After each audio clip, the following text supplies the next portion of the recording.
September 1666. London was burning. The fire had started in a bakery on Pudding Lane, but within days, it would consume the entire city. 80% of London was destroyed.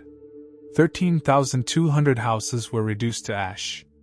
87 churches were lost. And the cause? A small spark that grew into an inferno.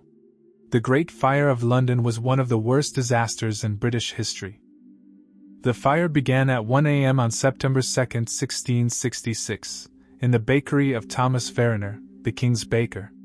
A small spark, perhaps from an unattended oven, ignited a pile of kindling. Within minutes, the bakery was ablaze. The Farriner family escaped through an upstairs window, but their servant perished, the first victim of the inferno. The fire spread rapidly. London was a tinderbox, crowded, wooden buildings built close together, with thatched roofs and tarred timber. The narrow streets acted as chimneys, feeding the flames. A strong east wind drove the fire west, consuming everything in its path. It raged for 4 days. The people of London fled in terror.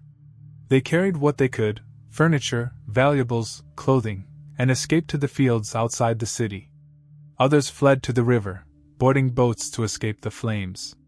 They watched helplessly as their homes, their businesses, their entire lives turned to ash.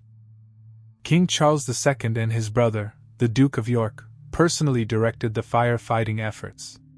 They ordered the destruction of buildings to create firebreaks, a desperate but effective strategy. The Duke of York supervised the blasting of houses, while the king organized the bucket brigades. But the fire was too powerful. It could not be stopped. By September 6th, the fire had finally been contained. The wind had died down, and the firebreaks had worked. But the damage was catastrophic. St. Paul's Cathedral was destroyed. The Guildhall was lost. Thousands of homes were gone. It was the worst disaster London had ever seen. In the aftermath, the city was rebuilt. Sir Christopher Wren designed a new St. Paul's Cathedral and over 50 other churches. The monument to the Great Fire was erected near the site of the bakery.